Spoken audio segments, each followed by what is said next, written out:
Everyone has had share of loving kindness, meaning wishing happiness for another person, compassion, wishing for that person to be free from suffering. Germer 2009.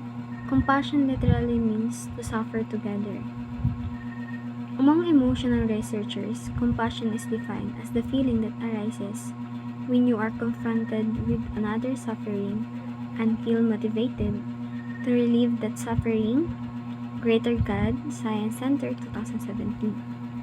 Compassion is not the same as empathy or altruism, though the concepts are related. While empathy refers more generally to our ability is when those feelings and thoughts includes the desire to help. Altruism, in turn, is the kindness or selfless behavior often prompted by feelings of compassion. Though one can feel compassion without acting on it, and altruism isn't always motivated by compassion. A loving kindness is the genuine desire for others to experience happiness and well-being. It's a cultivating sense of warmth, care, and concern, often through practices like meditation or simply being a present for those around us. And compassion takes loving kindness. So, connected din sila na dua, ang loving kindness and compassion. A step further by specifically focusing on relieving suffering. When we encounter someone's pain or distress, compassion motivates us to help them. This concept is beautifully captured in the phrase to suffer together, highlighting our shared human experiences. While empathy is our ability to understand and share the feelings of others. It's like putting ourselves in someone else's shoes and seeing the world from their perspective. While empathy is crucial for building connections, compassion adds an extra layer by driving us to act and alleviate suffering. Altruism is selfless behavior aimed at helping others without expecting in return. While compassion often is sparked as altruistic action, it's possible to feel compassion without acting on it, and not all altruistic acts are driven by compassion. The interplays between these concepts are interconnected but distinct.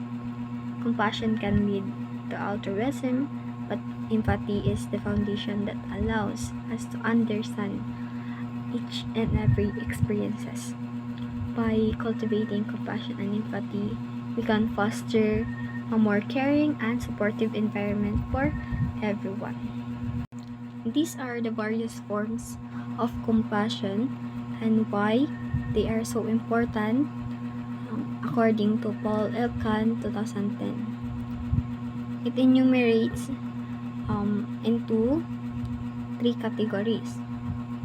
The familiar compassion is the seed of compassion planted through the caregiver of spring band.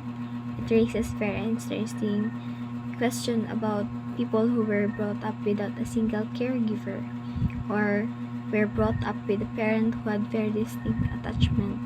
What is their capacity of compassion? Or without the seed, the flower won't grow. The global compassion was exemplified by the response to the 2004 Indian Ocean tsunami. People around the world extended assistance to strangers or different races and skin colors.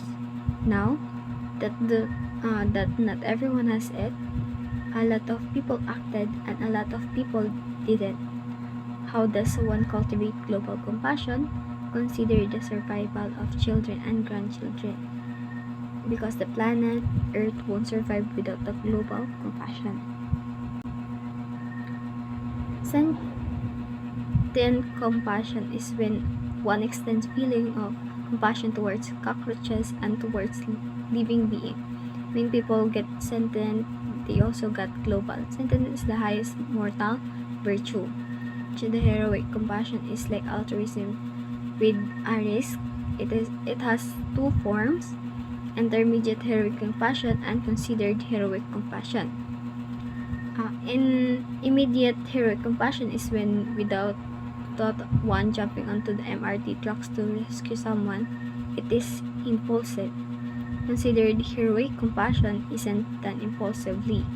It is done with thought, and it can be maintained for many years. So, the familial compassion refers to the early bonds formed between caregiver and the offspring.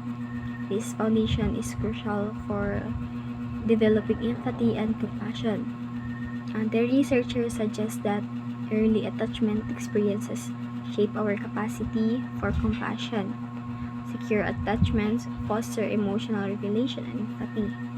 Insecure attachment may impact compassion development. Then the global compassion involves extending care and concern to people beyond our intermediate circle. It is often in response to global crisis. Examples included the disaster relief efforts like the mentioned 2004 Indian Ocean tsunami response, humanitarian aid and international development programs. Cultivating global compassion requires composing two diverse perspectives and experiences, education and awareness about global issues, empathy and understanding of shared experiences. Then the sentient compassion. Sentient compassion involves extending compassion to all living beings, recognizing their capacity to suffer. This form of compassion encourages us to empathy and kindness towards all life forms. Foster a sense of interconnectedness with nature, and can lead to a more sustainable and environmental conscious choices. Then, heroic compassion involves selfless acts that risk personal harm to help others. In heroic compassion, there are two forms: the immediate and the considered heroic compassion. The immediate is the impulsive act or of bravery, like jumping on train tracks to rescue someone. Then the considered heroic compassion, thoughtful, sustained efforts to help others, often over an extended period.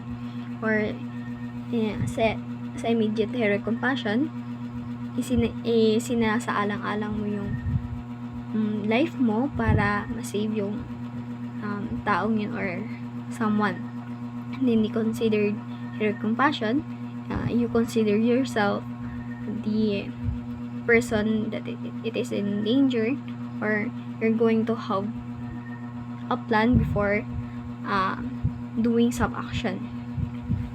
But both forms of demonstrate extraordinary compassion and selflessness.